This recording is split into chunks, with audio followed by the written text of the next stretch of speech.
hand upon them, Lord. As, Lord, we deliver your word as a service, Lord, as we started, would have you, Lord. Whatever happens in this service, Lord, we want you invited here, God, and to participate with us. We give you thanks, we give you glory and honor. Church, say amen. Amen. God bless you. I would like to receive, or go ahead and receive tithe and offering. Some of you were not able to make it Sunday. Just remember.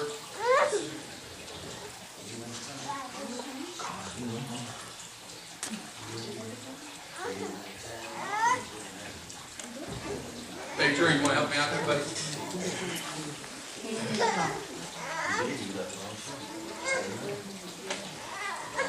You don't mind saying the blessings. Can we all bow our heads? Go ahead. Lord, bless people that have to give and have not. Man, good, short and sweet. Sounds good. It's going to make a good preacher someday. Short and sweet. No, preachers are long. They're not short. Short, sweet, and to the point. We're sweet, but we're not short sometimes. We get a little bit, right? I figured you'd be shot right now. You've just been respectful. All right, that's good. That's good. Praise God. Praise God.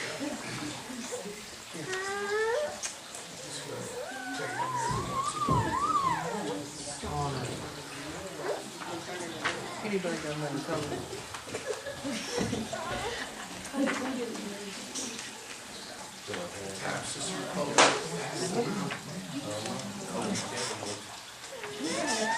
Everyone got one? Say amen. Amen. Got one for your family. Please be a prayer for the Hornsby family and the Jones family. They're going to move to their Ponderosa this weekend, so say hi to Cartwright and little Joe. We call barbecue.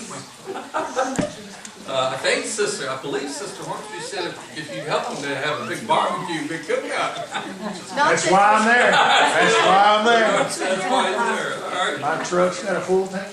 They will desire if anyone can help them move. There are brothers and sisters. So I told Brother Hornsby asked me if you'd be able to help Pastor. So I'm not going to promise, but I'm going to try. But I'll be honest with you, I'd rather take a beating in town square than move. Moving is just not, it's just crazy. I don't know what it is.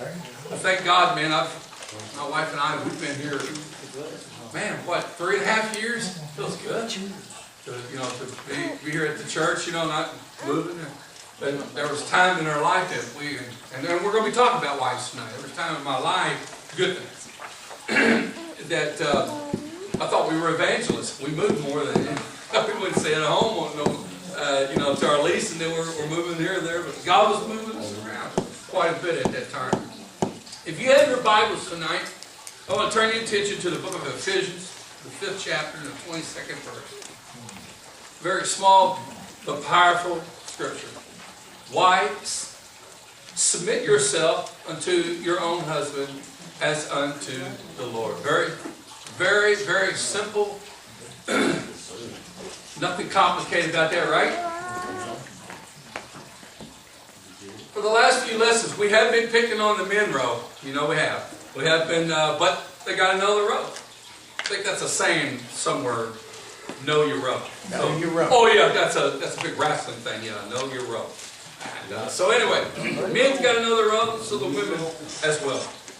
Many voices in our world call out to wives for attention. One voice tells them that they should devote their time and energy to their career. Other voices tell them that they do not need a husband at all. And still others tell them they should only do what they think is best for themselves. There we go. People don't even realize that they're not their own, but they belong and they've been bought with a price. Especially if you're a Christian, you're bought with a price. We're not our own. We're to depend on God. But that's not God's plan for what the world and how society looks at it today, that women should be alone. That's why it's all messed up. Women need their husbands. Right. Families and children need their moms and dads, not somebody else's mom and dad. Please don't be offended. I know some situations are different, but what I'm saying, if in God's plan, we wouldn't be making the mistakes and having to deal with them. You know what I'm talking about. Amen. Women are special creatures. Look at one another and say, hey, we're special.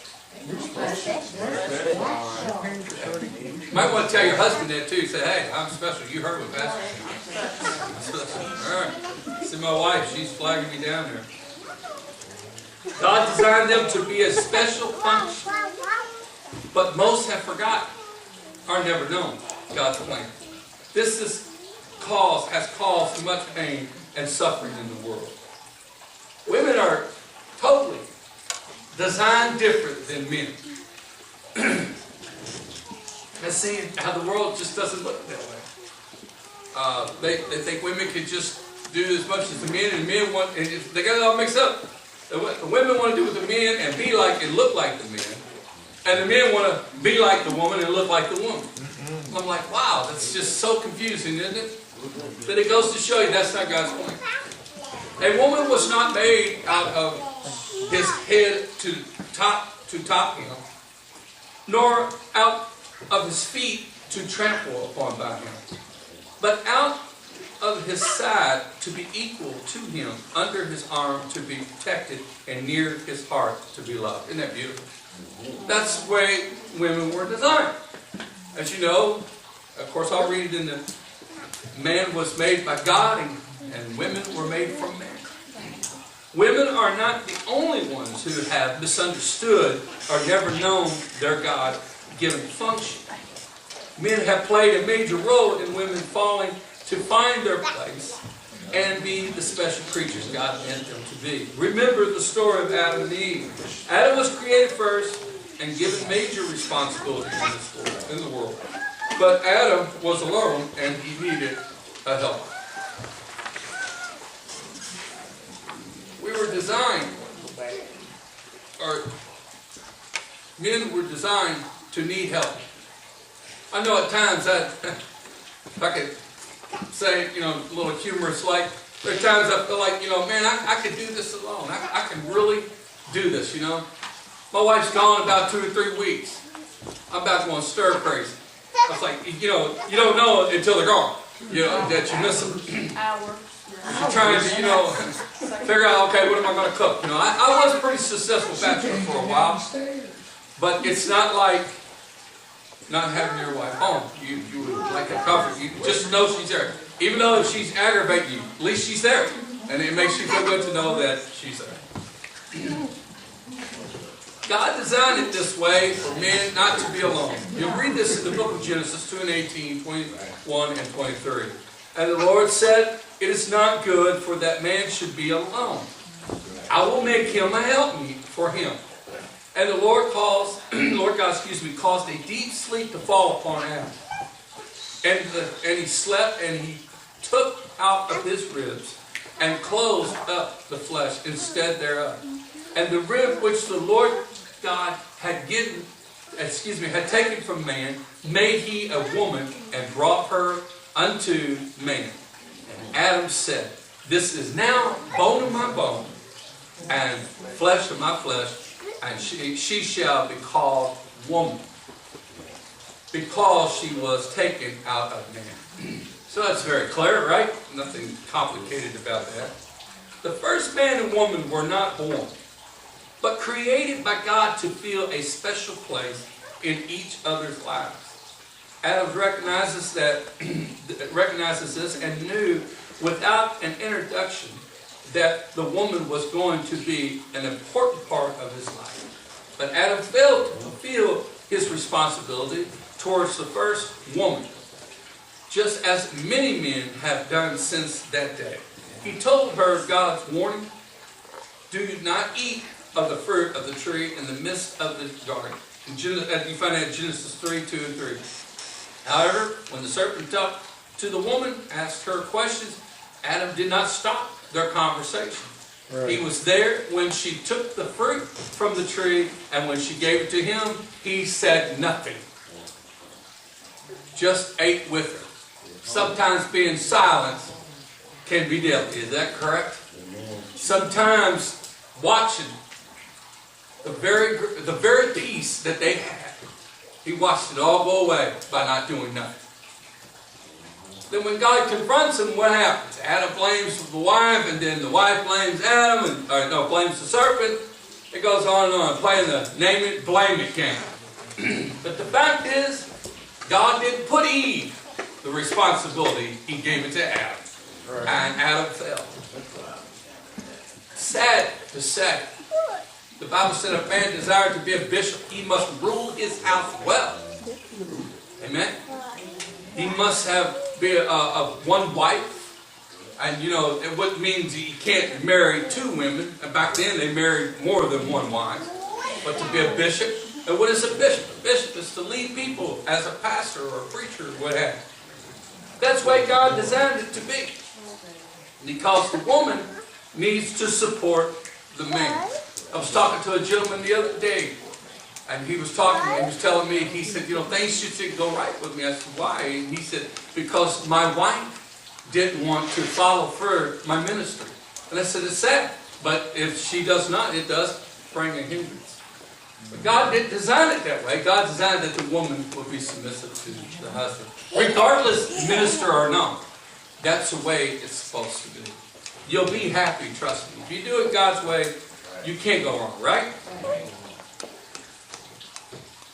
God had given the woman to the first man to be a helper, to share the responsibility and help fulfill God's purpose for their family. When she listened to the serpent and Adam subsequently listened to her, they both disobeyed God's plan. And their desire to know good and evil overcame their desire to live as God intended. I know this to be so true because you know why this scripture is so true? If you ever had children and raised kids, you have to teach them right from wrong. That curse just continually moves on because they don't know no better. Children are innocent. Look, you can tell Connor 50,000 times, Connor, don't come up on a platform. But he doesn't get it because he's still young. His mind doesn't function maybe like the mom and dad function. That's why, you know, Pastor Bro. Okay, maybe daddy part. All right. That's why that's why I don't get compadre. I don't get all upset when I see little kids because they don't know no better. Right. But I do get upset when I see parents acting like them. You know what I'm saying? Our mom and dad's acting like little children. I've always told this congregation, I still believe that children are the product of you. They always will be. You know, because they're made from you. And that's how God designed it. I love children. Children are innocent. Children lets me know that that's God's design. How anyone could hurt them, it's beyond me. It's beyond me. How people can abuse and these little children that they suffer, that's sad. Very sad. After this disobedience, Adam named the woman Eve, mother of all living. That's what it means. Woman, Eve means you're the mother of all living. When God came to commune with them, each blamed another. Adam blamed Eve, and Eve blamed the serpent for their sin. This passing the blame to others is still going on. Husbands accuse wives, and wives accuse husbands. And one accepts the blame for anything, and if we take a close look, God's design for the family will be discovered that everyone is to blame. We have forgotten God's plan, failed to follow it, and the family is paying for the mistake. Many times I've had family members in my office counseling with them. But I've learned wisdom. You don't take one spouse and talk to them. You've got to take them both in there. Because it takes two to argue. It takes two to make the problem happen. Amen? Amen. So what is a woman to do? She should return to her beginning. If God created her to be a helpmeet, she should learn how to be one. This is where grandmas and granddads, that's your role. To bring your child up, to teach that one how to be a mom. From the birth up, from the babies. Little Sydney, you need to start trying to teach her as she's growing up to be a mom. To learn how to cook, learn how to, what women do, what mamas do. these children, I'm using them as example because they're there. You know, they're raising. They're a young couple and they're raising. And Mama raised her. And da-da-da-da. It just goes on and on and on. And it goes from generation to generation. People, we have to blame ourselves where we fail. And where America's gone wrong is where they've let God out of their family and let God out of their school. When that happens, come on. We were talking about it the other day that, you know, I grew up in school. I mean, I grew up in school, but as I was growing up going to school, I'll get it right. You know, paddling in school wasn't wrong. They let the teachers do it. I'll never forget Dead-Eye Clevenger. That's what we called him, Dead-Eye Clevenger. Because he had a dead eye. And we called him that. But he was a he was a science teacher. And of course, you know me, I'm acting up, Brother Darce, in class. Yeah. Me and another guy would get in a fight. I'll never forget it. We were fighting right in, back then, man, they handled it. Right in there. You didn't have to have cops and everybody joining in and part. No, that would be silly. He took both of us and he said, y'all boys are going to get it. And I'll never forget it. Never fought in school again afterwards. That paddle that big. Had about 6 or 7 holes all through it. And soon when he swing, man, you felt it on your bottom. That's the problem. With our families today, it's a problem. You know, they're trying to teach you how to raise your kids and they don't even have kids. Isn't that funny? You know, in the third party, now I got to be careful because I'll take this person. But when the third party tries to come in and says, oh, you know, you need to, you need to know how to correct your kids. Do you have any kids? No, but how can you tell me how to raise them? It's weird, isn't it? But people, they do like to voice their opinion, Sister Johnson. They'll tell you they know everything, right? But if you do it, God's plan is going to work. After the disobedience, Adam named Eve. He named her, you know, he named her Eve. Let's go jump on down. What is a woman to do? She is to be a helpmate. She is to decide.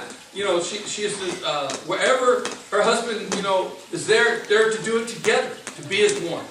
Did you ever wonder why God did not make the woman from the dust of the ground like He did with Adam? Do you know why He removed his rib, removed a rib from the man and used it as a starting point of the woman? The Bible never really answers these questions the way you may think it does. But it does give clues and it does give hints. I'd like to think if a woman was not made from a man, okay, I would like to think they couldn't join together. And the reason why is because the fact is she would be her own entity if He would make her from the dust of the earth. That she would be superior. Doesn't that make sense? That's just me, you know. That's just how I feel. But let's watch what the Word says. She was to be a helper for the man. You find that in Genesis 2:18. The man called her bone of my bone, flesh of my flesh, because she was taken out of him. Genesis 2:3. That would probably prove my point right there. The woman was created for the man. 1 Corinthians 11:8-9. It even brings it into the New Testament. The woman was supposed to be close to the man, that he would change his loyalties from the parents and stick to her. Can I drop something into you children? You should never get in between two parents' heart. That's not, you ever hear that? I know when I was growing up, children were to be silent and not be heard. That's just how it was. Now that seems kind of cruel, but no, that's called respect. When elders are talking, we were not allowed to talk while elders were talking. If we had to talk, we'd go to our room. You know, that's what our rooms are designed for. My dad always tell me, go out and play in the traffic. I said, really? Go fly a kite. And, you know, I mean, when I would try to voice my opinion, you know, they don't need your opinion. You're a kid, you know. But anyway, a lot of stuff has changed, hasn't it? That sounds like leaving the beaver world, doesn't it? Oh, well. Times have changed. But God has not changed. And His design has not changed. How was she supposed to help? God did not tell the woman to work in the garden, hold the maize, harvest the cassava, or pick tomatoes. He did not tell her she should cook all the meals, but clean all the messes, and wash all the clothes. But he says she is to be a helpmeet. So that means the same that the man should find his way to help her. In this book, Strike the Original Match, Chuck Swindoll says the meaning of the Hebrew word used here for helpmeet gives the idea of someone who assists another to reach a complete fulfillment. This same word is used in other places in the Old Testament when referring to someone who comes to the rescue of another. I want to learn to be a helpmeet. Don't you? Webster's Encyclopedic Dictionary defines help as, number 1, to join someone to contribute to the performance or completion of the task. Number 2, use a cry to distress, indicating that one urgently needs intervention from outside to rescue one. Number 3, to contribute to the relief, remedy, to cure, or benefit. Number 4, to be useful and effective to someone in the attainment of a desired end. Number 5, to make easier, liker or more profitable.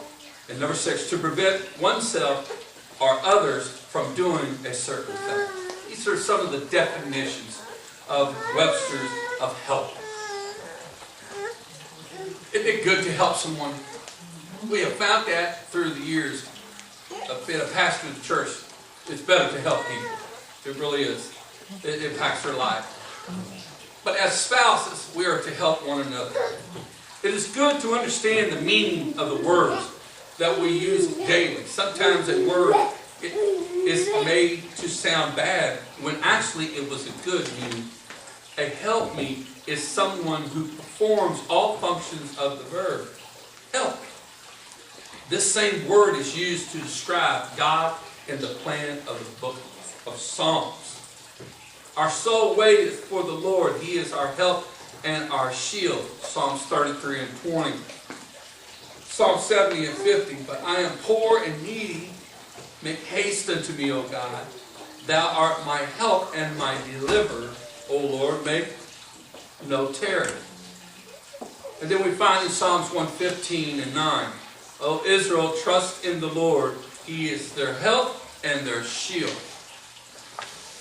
It is demeaning, to call God a help. God created everything, and we are nothing. Yet He refers to Himself using the same term that He uses to describe the role of a woman. So how can a wife help her husband? Well, what a question. Or vice versa, how can a husband help his wife? Well, let's read some. Being with the understanding, both husband and wife should have it, that he needs her. How many times, men, I'll be honest, I never tell my wife, I say it on my breath from time to time. But she feels that she knows, because women go by emotions anyway, so they're pretty slick. How many times we tell ourselves, I don't need her, I can make it without her. Wives, you say the same thing. Well, he needs me. He'd be helpless without me. Probably both. Probably right about that. Y'all need each other. It is good. Study him, even before they are married, and strive to understand the things that's important to them. You know, small things to a woman means a lot. Just the little things. I know we as men, we're macho, man. We got to, I got to buy her flowers. I got to buy her this. Look, this is the small things by picking up after yourself, men. Amen. It's a big help. Amen. Amen. Amen. Amen. You know, nobody wants to have a visitor and all they can smell is stinky socks. Because we're too hungry and lazy to just throw them out on the floor instead of picking them up. See, I'm in revival right now. Whether you know it or not. I heard the women, boy, they're shouting.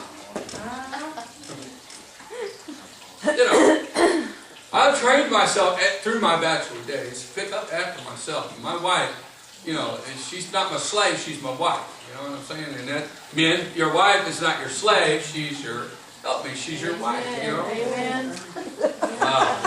Walk in the amen tonight. Learn to support and encourage. Cheer him with his chosen life work. You know, sometimes a man comes home, now ladies, and they're tired. And I know that, you know, you've got a whole list of things just to tell them. How many has ever, men, what's a honeydew list? I'm not talking about honeydew milk. Honeydew the honey, no. They got a list. Women got a list that they want you to do. That doesn't work, Sister John? We've never saw one. So to speak, if you want to earn your wife's credibility, if you want to earn her love, you got to follow that list, man. And I know at times, when men come home at work, they're very tired. Especially a long day's work. Not just 8, you know, a man's working 10, 11 hours, man. Last thing they want to do is, you know, go around cleaning house and stuff. So, right. But they want to come home and rest. I think our lives should be like the Leave It Beaver life, in a way.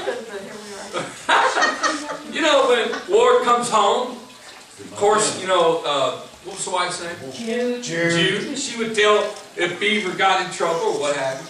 But the first thing he would get, he would sit down into his den. They would give him the newspaper, right? And he would look, you know, it's just how it works. That's way back in the day. Man, it's just, you know, it's not always like that. But we learn. When you love your spouse, you learn to live with them. You have to. You have to learn their ways. They got to learn your ways. Learn to praise him for his accomplishment and improvements, even small ones, as she praises him. He will work to do more and better things. Sometimes I believe, and I'm just being transparent, this is me and my wife, okay? I don't know about your life, or your home life. I'm not there. But I think my wife overdoes it sometimes. She'll tell me, especially when we used to evangelize out, and I wasn't a pastor and I was preaching, she said, oh, you did a great job. Even if I flopped, she would tell me I did a good job.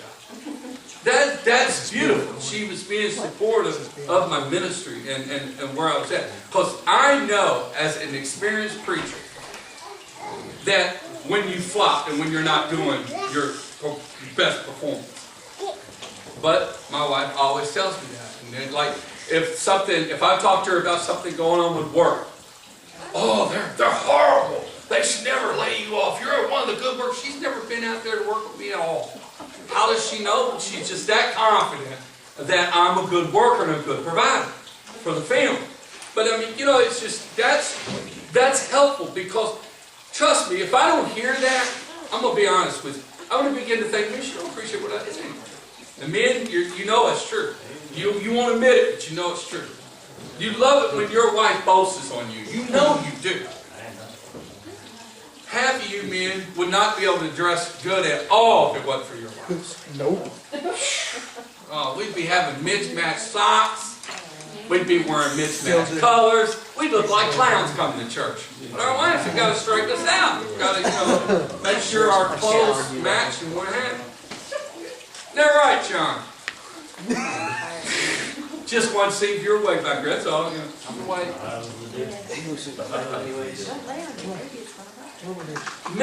Listen, men and women. As she praises him, he will work even harder. Make requests, not demands. Demands cause him to feel like she is trying to take control.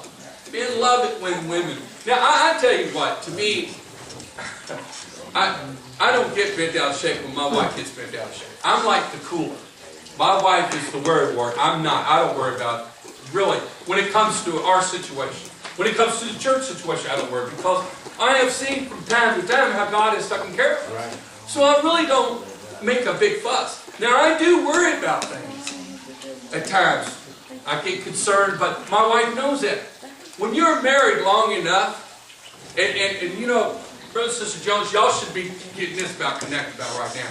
Every move she makes, you know the move she's going to make. If you get in a dispute, you know. Y'all already probably done figured all that out. You know what she likes, she knows what you like. She knows how to push your buttons to make you mad. You know how to push her buttons to make her mad. When I ignore my wife, it's not a good day at the Mackowiak family. She's going to get the last word. Oh. Yeah, boy. I just breathe. I said, I'll let her have it. It's not worth a fight. You know, because, you know, it's just not worth a fight. It's just pull it. That's why I said it takes two to fight. It takes two to tango, man. It's not a one-sided thing. Remember that love works two ways. Try to show her love and affection, and always that she knows will please you. Always remember, I know I'm saying this about the wives, but I'm bringing it to men and women. Always remember that he does not have the same needs she does. After all, he is a man. Dear God, let a fingernail crack in my wife's hand. This catastrophe, I was like, what the world? What? I broke my nail! Really? Hey. I don't even have any, man, what I do. Like, I gotta, you know, if I get a, well, you know, I used to tell kids a boo-boo, it's a boo-boo or a hurt. My wife's like, oh my God! What's wrong? Did you go to the hospital? No, it's a scratch. That's not a scratch. You need tetanus. You need a Yeah, you tetanus need a shot. shot. It's overreacting. But it's normal. If a woman, listen to me, if a woman is not in a workforce world where heavy lifting is involved, sharp tools, how are you going to expect that individual to understand, you know, that you're going to get wounds and work? You know, women are not really. I know they try to be. That, you know, I'm not bashing a woman that's trying to. You know, sometimes women have to provide for themselves, but they're not men. They're not designed. God didn't design you to be a man or to have that. Your body's not designed. No matter how much you want to try, but our world, our society today says that's crazy. No, it isn't crazy. It's the Bible way. Women are designed to be like they are. To be loved, to be nurtured, to be praised. Oh dear God, I gotta pray. Always remember. Hey, look, my feet are way back here.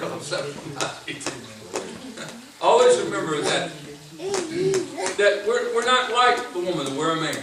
If her husband gets defensive, check her motive for her comments, criticism, then look for a reason why he is reacting this way. Maybe there's something in his history that caused her words to sound different than she intended. Now listen, I'm telling you, how you were raised pays a effect on your marriage. It really does. How you were brought up, especially, my wife was brought up by God and the angels. I was brought up by Satan, and you know what I'm saying. Our lives were different. Seriously, she was born and raised. I mean, you know, instead of a pacifier, she had a Bible, you know, in her hand. I mean, it's just, that's life. She never can comprehend the life that I grew up in. Projects, roughness. I mean, I would tell my son about some prison stories. I mean, he's same way, brought up, you know, not knowing that world. That you asked him, he went to take his test, and he said, "Them kids are horrible, Dad. I would never say the word Satan." He's never heard that outside of his family. Brothers don't get shamed. So, to bring my point is, when you got two individuals like that, okay, you got to work with that. Both of you got to kind of like understand. I don't know her like me. I didn't, you know, it's not that my wife was, you know, she come from a poor family. They were not rich. She knew what it was to struggle that way. But she had moral support. And that's important. And so, you know, because Mama and her mom, they just supported her, and that's beautiful. It's a beautiful life to have that. But that's not in every situation. And vice versa, it could be like that. The man could be grown up, and the woman has had a horrible life bringing up. But But you know, you got to realize it's not your spouse's fault. Right. So you two work as a together that that generation doesn't pop up again. And you break the chain of that generation. And you work together and make a different lifestyle. Sometimes you may ask yourself, and I feel led to say this, you may ask yourself, why didn't my children not say da-da-da-da? Just be patient. That takes time. That's, you know, that's not, you just do what you've done. You know, it's never too late, Brother Darcy, to start all over again. It's never too late. That's right. To, you know, make things happen. To make things happen. You know, because I thought, some of you may not know, but I've been married before, and I've got 2 children from my first wife. That's prior to my conversion. But the fact is, after the divorce and after the hardship, Brother Darcy, I said, man, this is over with. You know, my life is done. I've always been taught that, you know, you marry once, that's it, that's God's way, that's God's plan. This ain't new news to me. This is old news to me, but it's healthy. But God, through His mercies, church, and through everything, He opened the door and I met the wife of my life. So, you know, it's just, isn't it beautiful how God's mercy? So I can really sympathize with people that's made some wrong choices. But I'm not going to get more into that. But what I'm saying is, the fact is, do it the way God's planned. You will not make, those mistakes will not be brought. Those won't even be able to. Raise your children to do the same thing. Raise them. Don't let them say, well, Dad, you did it this way. Hey, that's why I'm making sure you don't do it. Right. Don't let your kids talk you know, well, you know. Exactly. Well, I've heard girls say, well, Mom, my sister did it. She said, you married when you were 16. Don't mean you have to marry when you're 16. You're not even quite a woman yet at the age of 16. You know, I know today, kids are different. They're maturing. Yes, that doesn't make them a woman and a man. Because she's strong looking, because she's built, that doesn't make her a woman. It takes a lot to bring a developed woman. Am I correct? I'm not trying to get off. It takes a lot. It takes a lot to make a man. It takes that companionship and what have you that comes together. If her husband gets defensive, check. Like I said, check the motive. Don't, not the motives, but you know, for where they came from, their lifestyle. I'll say one more thing. I thought it was so beautiful. I never knew my real father, but my wife took extra steps that I could make that closure in my life. She didn't have to, but she did. She made extra steps, followed, and I didn't realize I had a sister in Texas. I had a sister in da-da-da-da. It was beautiful. I was being able to make closure. But what was she doing? Her part as a wife to make sure that the things of her life. And vice versa, I do for her financially, monetarily. That's my strong point. It's the support for her. Then maybe, you know, not in all areas, but that's one of my strong points. That's just what, you know, way I was brought up to work. Remember the basic biological difference in men and women. He responds to sight as she responds to touch. If he grabs her without some sign of tenderness or loving touch, she should try not to push him away. But here is where open communication is very vital. Help. There is the word again. Him, understand her needs and make sure she or he knows she is ready and willing to fulfill his. Studying one another, understanding one another is so helpful. It should be that the fact is a good marriage, okay? A good spouse, nobody will ever come in between. They think the same, they act the same, their ways are sometimes the same. I've known some spouses here that they both act the same. I told Brother Darcy, I said, you're going to make it with Sister Darcy. He says, why? Because she's not scared of you. Amen. There you go. See? She's just as stubborn as you are. So y'all going to make a great pair. He said, see, look, the kids, and they're all on it. He said, how do you figure it out? I said, because that's how God designed it. God puts people together. Sometimes opposites attract, right? It works. Yeah, buddy. Opposites. But it's important that both understand their duty what they do. Because women are strong in their areas and men are strong in their areas. Use it to advantage in your wedding. In your marriage. In your marriage. I got a wedding on my mind. What's next? The 3rd chapter of Genesis makes it plain that the woman was not designed to lead the family in a spiritual matter or in any other matter, really. The serpent easily beguiled her and tempted her with something that looked good. See, that's what there's a weakness in a woman. They're very merciful, and it's just they can be very gullible. But until her conversation with the serpent, we see her with her husband. And we know they commune with God every day. That does not seem to be such a hard life, does it? I mean, can you imagine living a life like that? No sin, no nothing, man, just paradise.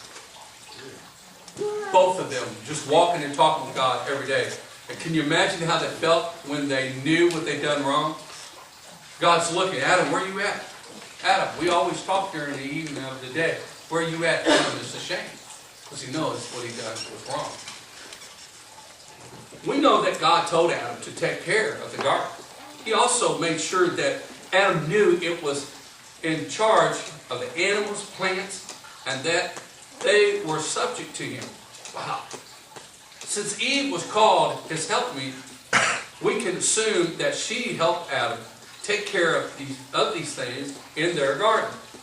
And there is no mention of hard work until disobedience enters into their life. Hardship was not there. Woman was to be saved by childbearing. Those things were not even thought of at that time until disobedience came into the picture. They walked and ruled together with God. All because they wanted to know good and evil. Sometimes I'd like to stay as a child and never have a care in the world. I told my son when he was growing up, I'll never forget, he was about around 12, I said, you ain't got a care in your life. The hardest thing for you, the toughest thing for you is that, you're not going to get your meal, or that a show that you like is not going to be on, or that somebody turned off SpongeBob. It's either way. That was the extent of his life that, he did not want us to be, But, if I go lose a finger if somebody turns on SpongeBob. And so I learned to watch SpongeBob with my son. We don't still watch SpongeBob, but okay. Yeah. They busted me, guys. They busted me. But we do things together. My son and I are always doing something together. My wife gets him 8 to 9 hours a day. They sleep half of that, but anyway, when the time they get up there together, they're always together. Well, when I come home, man, I want to kind of do things with him. Sometimes I get to, sometimes I don't. Yes. You get to do things with other people. Sometimes, too. I got to move on because I'm going to get myself in trouble. I know I am.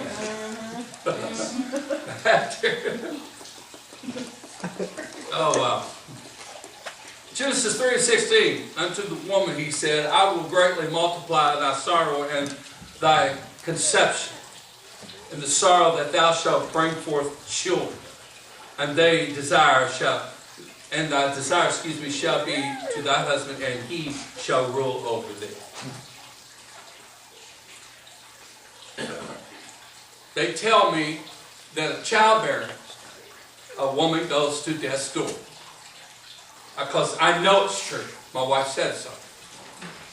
Every time she talks about John being born, it gets better every day. You know how things more add. I believe she can write a book over John's birth. But,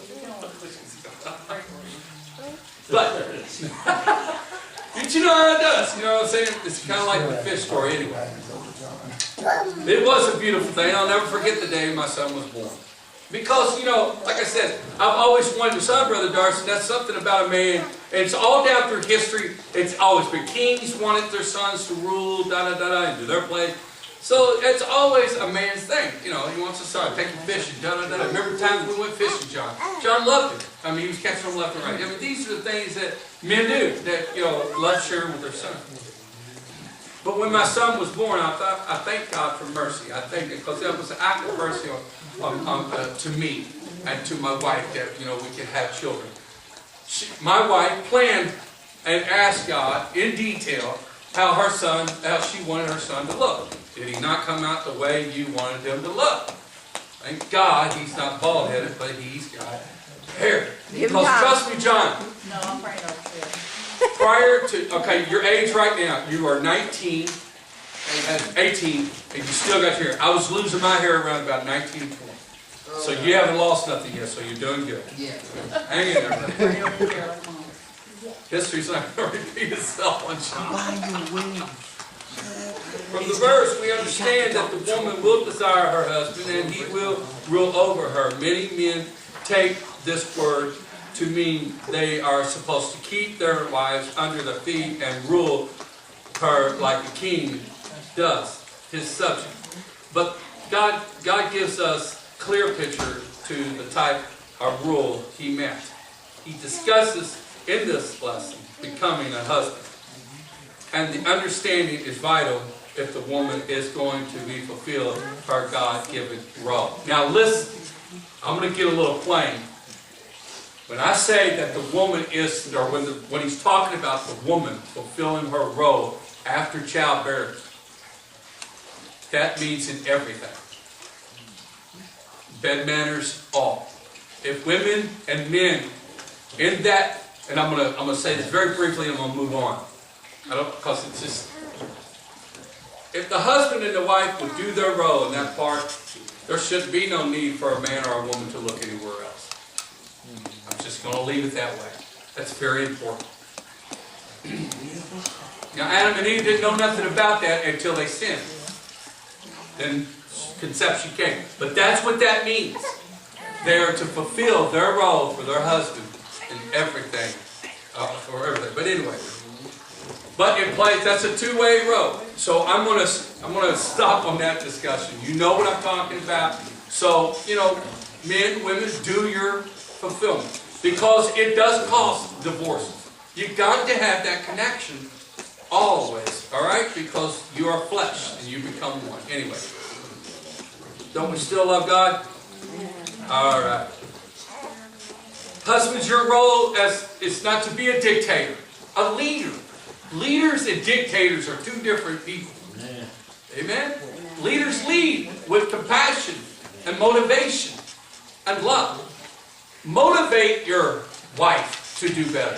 Wife, motivate your husband to be a better man. That is what God's plan. Because you need each other to do this. You don't need another woman telling your husband how to be a wife or how to be a husband. No. You don't, and a man doesn't need to be telling another woman how to be a wife. You know, they shouldn't even be involved. That's where your role comes in and says, mind your own business. If somebody try to listen, and I'm a firm believer in this. You go and try to tell somebody, we used to have somebody that come to this church, and all the time she wanted to tell people how to raise her kids, or her kids were heathens. But she wanted to tell you different ones how to raise their kids. I'm like, you need to learn how to raise yours. I think family matters and family opinions should stay with family opinions and family matters. You don't have the right to go and tell somebody how to raise their kids. But you do have this right to tell them, mind your own business. Pastor said I could say that. You need to be saying that anyway.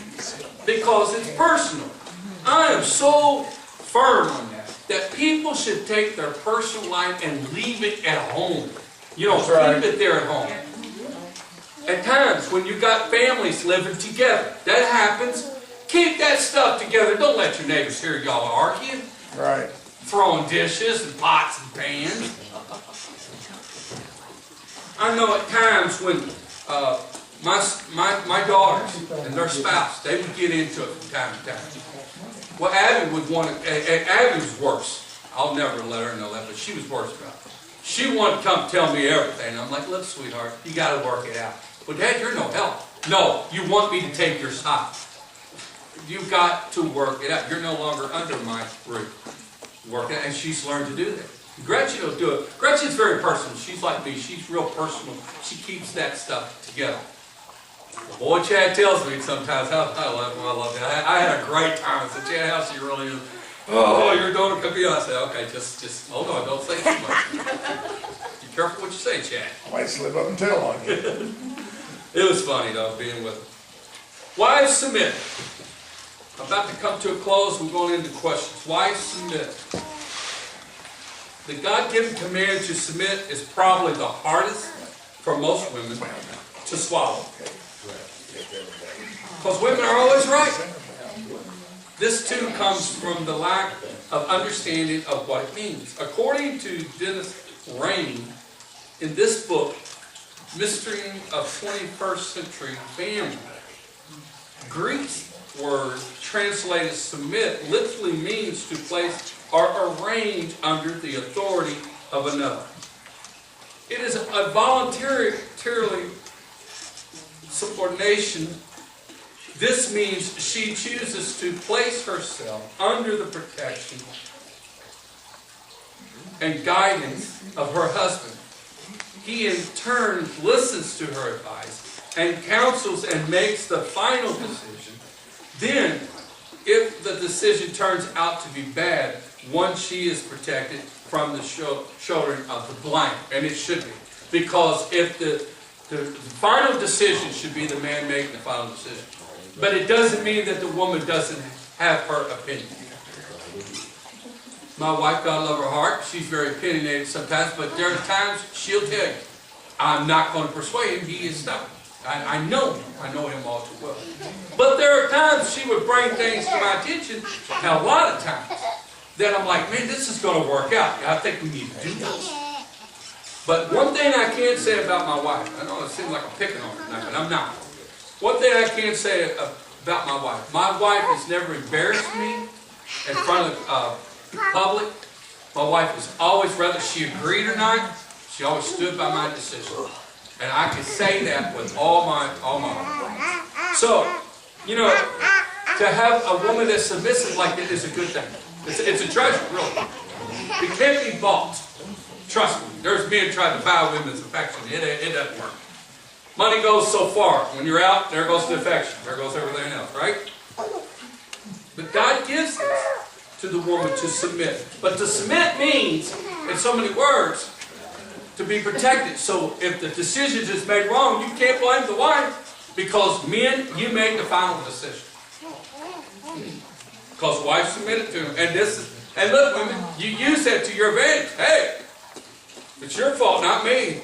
Bills don't get paid. Wife shouldn't have to remind her husband to do it. He should already know to do that. Dear heavens, my wife never lets me not know when the bills are done. I hear it every Friday. Every time I get paid. But it gets paid. And I know it just works out.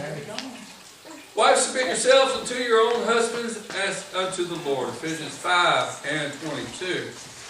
Peter 3:1. Likewise, you wives, be subject to your own husband, that if any obey not the word, they also may, without the word, be warned by the conversation of the wives. 1 Peter 3:1. Colossians 3:18. Wives, submit yourself unto your own husband as if in the Lord. Also states too, it's better for a man to sit or stand on a rooftop than to be in the house of a brawling woman. Wow. And what is a brawling woman? A woman that refuses to submit, refuses to work together, refuses to make it, it's one-sided always. This is not good. And vice versa. It shouldn't be good that the man's always right. Amen? Do you notice anything similar about these verses? They each say, wives, submit to own husbands. This makes the picture a bit different. The devil will try to make women believe that they are inferior, only good for helping their husband, and in subjection to all men. This is not what God's Word says. It tells women not to try to submission to Him, but asking questions in private. Oh, you ever met somebody? I know me and Brother Doris had, that their wives just wouldn't shut up. And it's like the fact is, you know, not your wife, brother. You ever met someone that they had a wife like that just constant was so disrespectful? I'll never forget it. Me and Brother Doris, we knew this one lady. She called her husband by the first name. And I'm like, in church, I'm like, he's a man of God. You're calling him that? I couldn't believe it. But it let me know he did not rule his house well. So bad that his children don't even come to church. That's sad to know that there's people that are like that just cannot. It's sad that there are people that were so strict on their children. The day that they came 18, they got married and got out of there. That's sad. You gotta love your children. Your children shouldn't fear you to the point where they're afraid to move or to walk or whatever. But they must understand respect. I understand that. But usually kids, they'll get it. They'll figure it out if you give them time. The wife will figure it out if you're an understanding husband. And the husband will figure out if she's a submissive woman. It takes time. The conclusion of everything is it is amazing how different a word can look when it is clearly read and understood. God's designed both men and women with their good in mind. He created them in His image and brought them together to be a blessing and help to one another. He planned their future to be one of the joy and fulfillment together. And He intended their family unit to form the foundation of all living things. Isn't it about time that man start following God's plan? Yes. It sure works better than what He has created with His human wisdom. Let us seek the face of God, understand His Word and will, and live our lives according to the blueprint works, the Bible. Y'all ready for the questions? Isn't God good? Give me about 5 minutes. I need to get some God. 1, 2, 3, 4, 5. Not 5 seconds. That's a 5 minutes. You did 5 minutes. Yes, you did. It's going to take you 5 minutes to... Missy heard. Sister Dark's heard. Yeah. I'm always listening to my pastor. There you go. Hey. Good It's job. also pivoting to have the guy, but that's what it is. Number 1. How did Adam fail in his responsibility to his wife? He didn't stop her. Okay, Bella. Bella got her hands up. Go ahead. By listening and following her instead of him being the leader. That is correct. What did the woman do other than, who did she listen to, Bella? Who did the woman talk to? Satan, the serpent. Okay, serpent, Satan, they're all the same. Good job.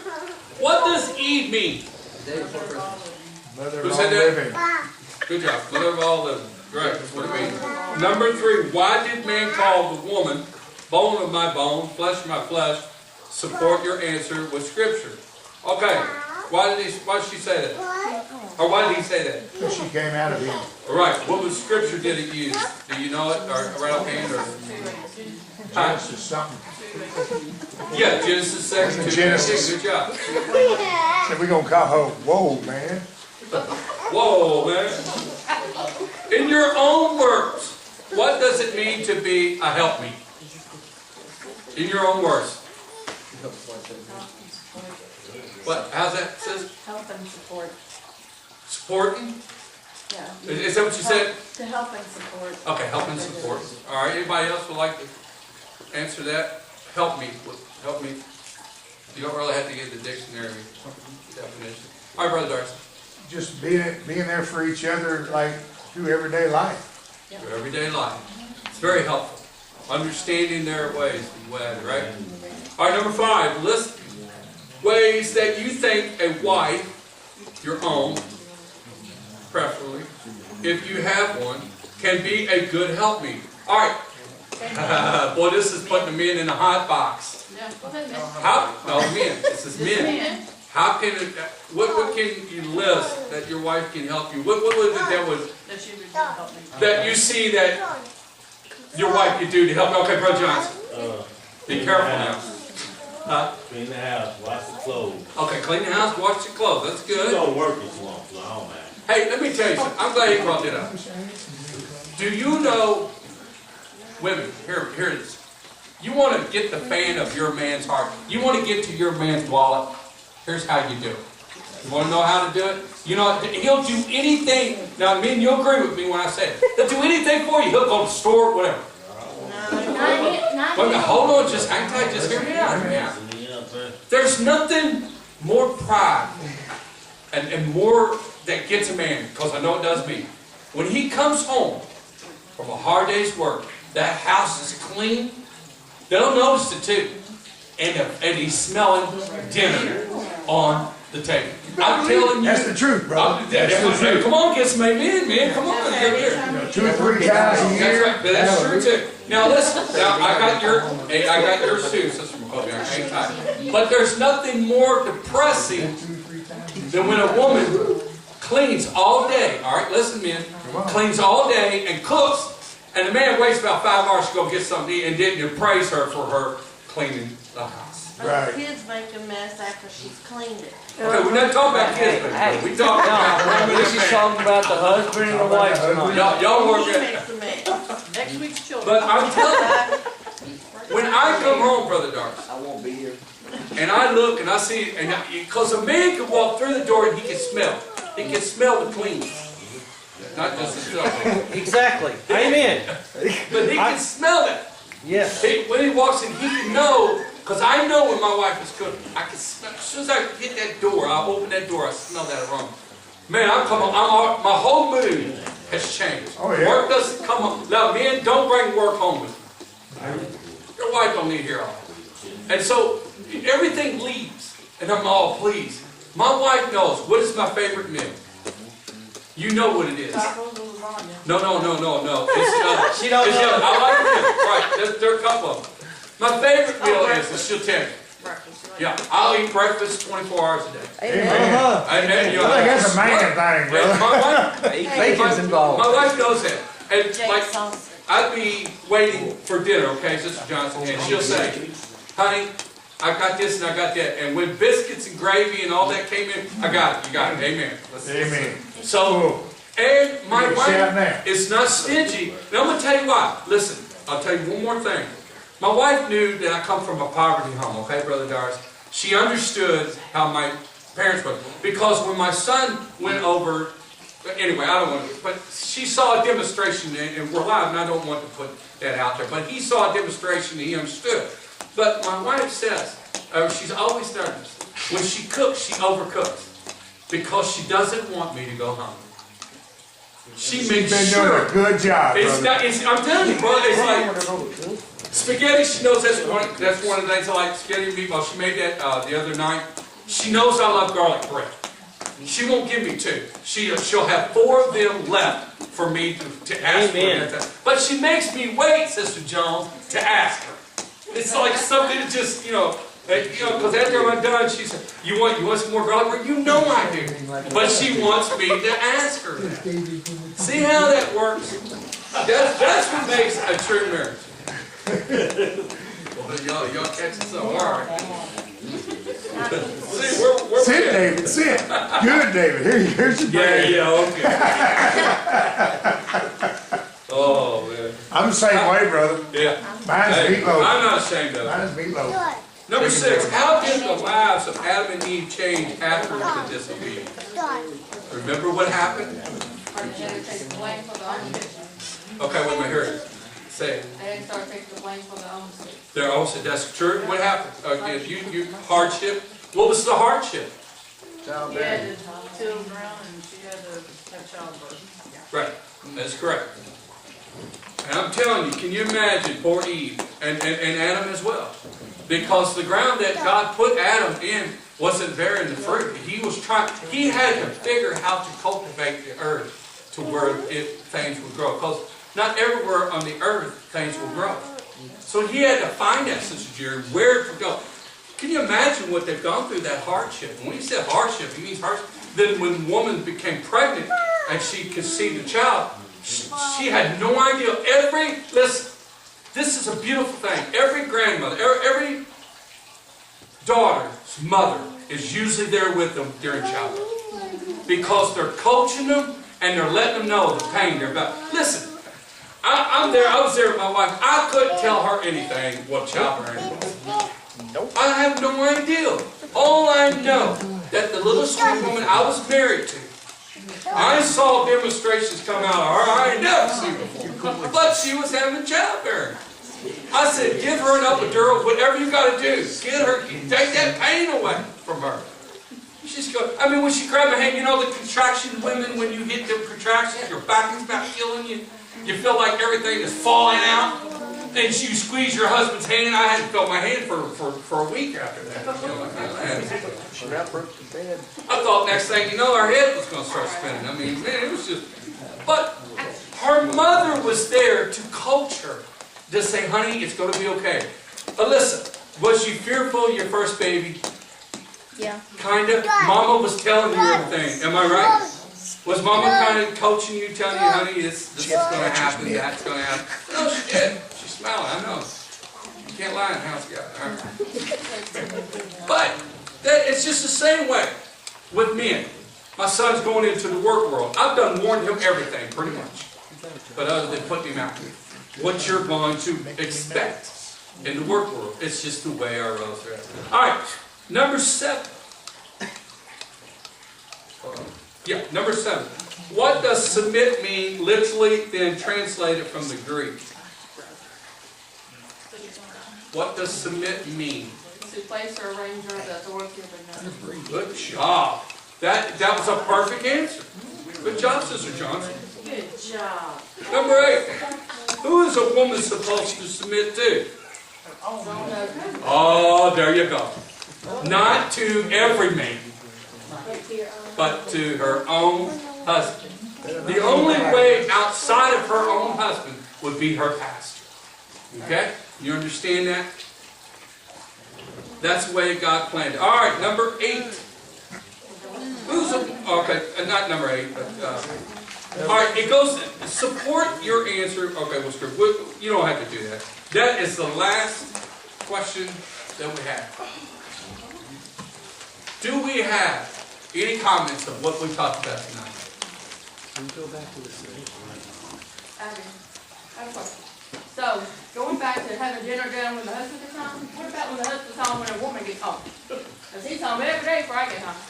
Shouldn't he have to That's dinner on the table? I got dinner on the table when I'm home. The man is supposed to submit to the wife too. See, there you go. Yes, remember when we said help together? The following verse As far says the as, husband now, Brother Johnson, I know you don't want to hear this, but man, what does submit, okay, back to what does submit mean for the woman? It doesn't, or authority. Our man getting it together. We got some bowl and some cereal. Hey,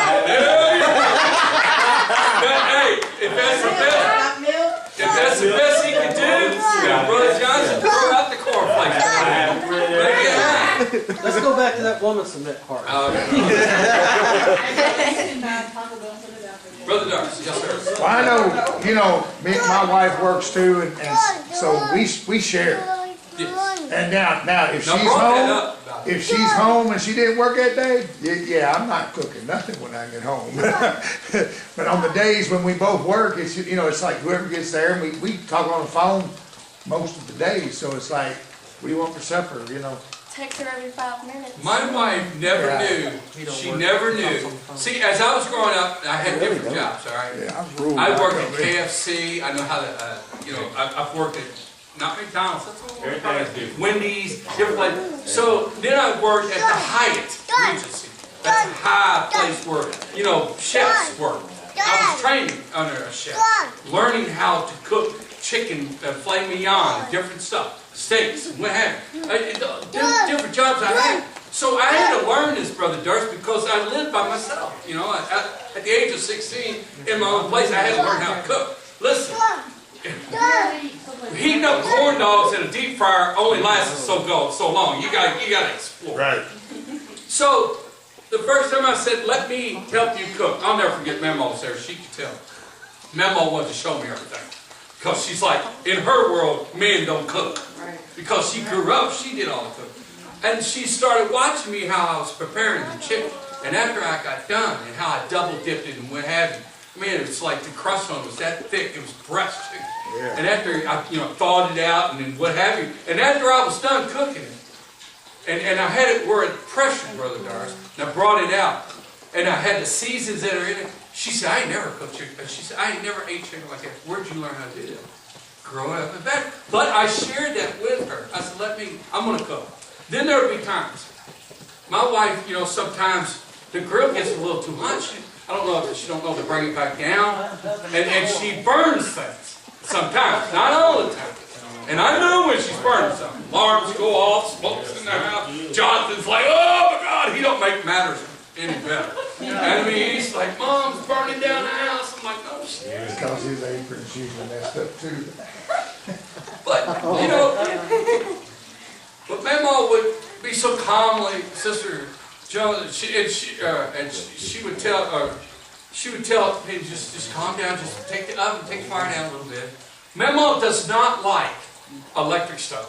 She hates it. She wants the gas stove, where she's learned to read that flame. It turns down The quick. heat. She doesn't like these cheap skillets. She wants an iron skillet. And Mama can throw down with that iron skillet. Because iron skillets do what? They stay hotter a lot longer. It traps in the heat. So, it's just teaching and what have you. Any other comments before we close tonight? Man, these are good, though. You guys are really being transparent. Yes, Sister Jerry. I don't think I'm out of place because I am an elder and I'm in to teach the younger women. Yes, ma'am. And I think one of the things that I've always taught, not just my daughters, but the young women in the church, is when you and your husband have a dispute, in the first place, you don't do it in front of your children. Amen. My husband and I always went back to our bedroom. That's where we worked it out, by talking, not by the I didn't have anybody to run home to, but so many women today, they run home and tell mama everything. All they're doing is planting a seed in their mother's mind about your husband. Right. And then she don't like him because he did this and he did that. And ladies, what goes on between you and your husband is between you and your husband. Amen. You are one. That's good. One. Don't go home running to mama and daddy and tell them every time you Gotta have cut a that good skirt. fight. I mean, if you want a good marriage, Right. you need to do it according to the Word of partnership, God right. and What work happens at is, it. I'm Work glad at you it. brought that up, Sister Jerry. What happens is, the husband will begin to have trust in the spouse's Right. love. Because there's respect there. And that respect really means a lot to a man. And vice versa. I've seen men go running to their mommy over their wives. And I'm like, really? But that mom should tell that man, Right. be a man and go, wear your jeans, yes. Well, just to add to what she said, you getting and I love it. My wife, number one, she ain't never gonna go tell her mama nothing. J-Town would know about it, but that's, but no, the idea is, the husband and wife make up. You're made up 20 minutes later, and yet all that stuff piles up in like she said, the mother-in-law or the father-in-law, and, I know if my kids were coming running to me and tell me everything, eventually me and the dude are gonna have a talk, Yeah. Because I'm not gonna be letting go of it. She done forgot all about it. I remember several occasions that my mom, she had a bad habit, at times going to her mom. But I remember the dispute. That the fact is that, you know, she tells her, look, this is your household. You've got to straighten it out. And my mom, you know, I love my mother. I mean, she had to put up with a lot when she raised me. Because I was a heathen, bro. I mean, I had that mean streak. But the fact is, you know, they didn't spare the rod, man. They took care of business. My mother would get so upset, she says, look, Lily was my grandmother. She said, if you don't do it, I'm going to kill him. I'm going to go to jail. So grandma was spanking. But, you know, grandmas and grandparents, like, this is a good point. They're there to help when they are asked for advice. But not to get in the middle of the dispute. It's not good practice. And, you know, that's where that ordeal comes, at least as what I know, where men do not like their mother-in-law. But I tell you, I had a great mother-in-law. I mean, you know, but my first boat, well, I don't want to get into that, but I had a great mother-in-law. And she, I didn't agree everything with her. She didn't agree with me. She was respectful. But she knew, yeah, there was a stopping point that she could. Now, she did voice her opinions at times when I would get a little rough with Sister Mackowiak. And I mean boisterous, not like hurting her. And she said, you know, you need to apologize to her. So I would take her advice and go apologize. I mean, that's a good thing to do. But, you know, marriages need to work that way. When, you know, all marriages definitely are not perfect. And listen, don't believe that, young people, marriages are not perfect. If they were perfect, then, you know, I've never seen a perfect marriage, ever. You think it was, by the way they portray, but it's not. I'll tell you what, there's a lot of them that get divorced over stupid stuff. Amen. Anyway. It's no commitment system. No, exactly. Yeah. They don't want to commit to one. And that's where it really boils down to, divorce. Because if you commit, nothing can take you apart. Right? Right. That's right. It's either that or infidelity. And infidelity is not good. But, you know, work those things, work those problems out, and things will go good. We've had a good time tonight. Any other before we... I want to say, yes, ma'am. when you mentioned getting loud with Sister Penny, something I found so amusing. My children found it hilarious. We went to visit my husband's grandma, which is their great-grandma. We went to visit, and he had went in the house, and I was unloading things. And I come in the house, and he said something, and when he spoke real loud. And his grandma, she just jumped on him. And the kids, look at that. Daddy's getting yelled at. They were probably loving that. Look at that. I love it. Dad's getting his own mess. Daddy's getting in trouble with him. That's hilarious. That's a trick. Oh, man. Can we stand? Yes, ma'am. When we dismiss tonight, can you pray for Casey? She's having a rough time right now. And today I had a doctor's appointment, and it didn't go as I wanted it to go. So remember me in prayer. Please in prayer for that. Let's all stand.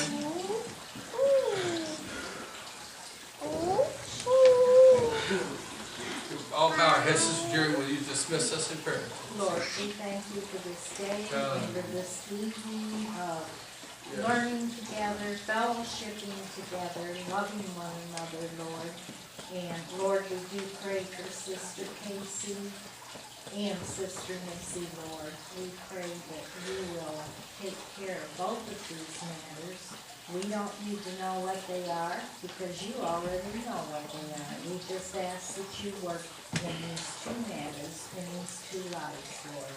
We pray that you see us all home safely tonight till we meet again. And also we pray that you touch Sister Peyton, Lord. I pray she'll start feeling much better. And Brother Peyton also. In Jesus' name we pray. Amen. God bless you.